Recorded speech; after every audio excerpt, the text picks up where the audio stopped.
राधे राधे, जय श्री कृष्ण। आप देखें तिलक पत्रिका, मैं हूँ आपके साथ सुशील गोस्वामी। राधा कृष्ण की भूमि है, देश विदेश के लोग ही नहीं बल्कि देवतागण भी आकर यहाँ भगवान की आराधना करते हैं, उनकी कृपा प्राप्त करते हैं। लेकिन कुछ लोग ऐसे हैं, उन्हीं भगवान के प्रति अमर्यादित शब्द बोलकर माहौल को बिगाड़ने का प्रयास करते हैं। ऐसे ही वृंदावन के तथाकथित महामंडलेश्वर इंद्रदेव ने ऐसी अमर्यादित टिप्पणी सीता माता और रामलीला के जो पूजनीय पात्र होते हैं उनको लेकर की है, जिसको लेकर ब्रज मंडल के जितने भी रामलीला, रासलीला, कृष्ण लीला कमेटी के लोग हैं, साधु संत हैं, उनमें भारी आक्रोश है। उसको लेकर जगह जगह विरोध प्रदर्शन और पुतला दहन और बैठकें हो रही हैं।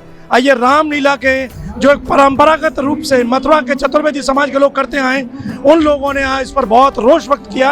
आइए उनसे जाने पूरे मामले पर क्या कहेंगे। देखो, उस टिप्पणी के ऊपर जितना भी कहें उतना कम है, परंतु हमारा दुर्भाग्य है कि वो हमको मिलता ही नहीं।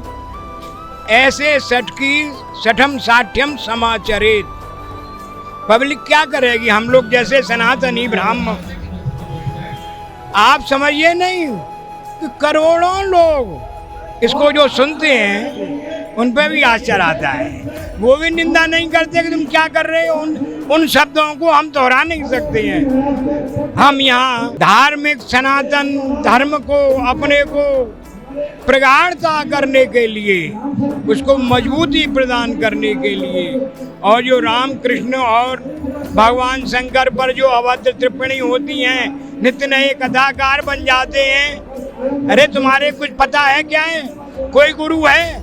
किस गुरु के नीचे तुमने ये बात सीखी है? उनके पास तो महामंडलेश्वर की उपाधि भी बताई जाती है। देखो, महामंडलेश्वर की उपाधि तो आजकल भैया सड़क पर, फुटपाथ पर बिकती है। पैसा खर्च करो और ले लो। अब आप क्या चाहते हैं, इस मामले में क्या होना चाहिए? हम तो ये चाहते हैं कि इसको कड़ी से कड़ी सजा मिले।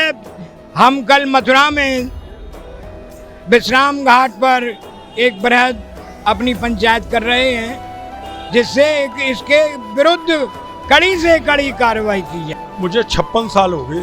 56 साल पात्र भी बने होंगे। मैं पात्र भी बना, स्वरूप भी बना, और आज व्यासपीठ को उन्हीं पात्रों के ऊपर उन्होंने ऐसी टिप्पणी की है कि मंच पर लीला करते, पीछे जाके बीड़ी पीते, कुछ ऐसे शब्द कहे उनको ना हम बोल सकते ना आप बोल सकते। ऐसा है कि वो व्यक्ति धूर्त है, वो रामकृष्ण को जानता ही नहीं है। वो तो चांदी के चमकते सिक्कों पर इंसान बदल जाते हैं, होते हैं जिनके इज्जत के सौदे उनके ईमान बदल जाते हैं। वो जानता ही नहीं है कि राम कौन है और कृष्ण कौन है। उसने वो भक्ति की नहीं है।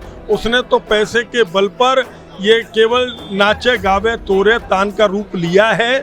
और ऐसे व्यक्ति को जब तक कठोर कार्रवाई के द्वारा दंडात्मक स्वरूप नहीं दिया जाएगा, तब तक ब्रजवासी उसको कभी भी माफ नहीं करेंगे। इंद्रदेव ने माफी मांगी और कहा है कि मैंने जो कहा वो हास्य प्रयास मजाक में कह दिया। वो उसकी मूर्खता का परिचय है। ये कुछ नहीं, ये केवल माखौल बनाया है उसने। और ऐसे व्यक्ति को तो कड़ी से कड़ी कार्रवाई मिलेगी, तभी हम लोगों की संतुष्टि मिलेगी। ये हो रहा है तो ठीक है कि इनकी ईडी की जांच बिठाई जाए। मालूम तो पड़े कहाँ से माल आ रहा हो, कहाँ से ये बांट रहे हैं, कहाँ से ले रहे हैं, पब्लिक को गुमराह करके मतलब करोड़ों रुपया का अन्य इकट्ठा कर लिया। यहाँ क्या था इनका?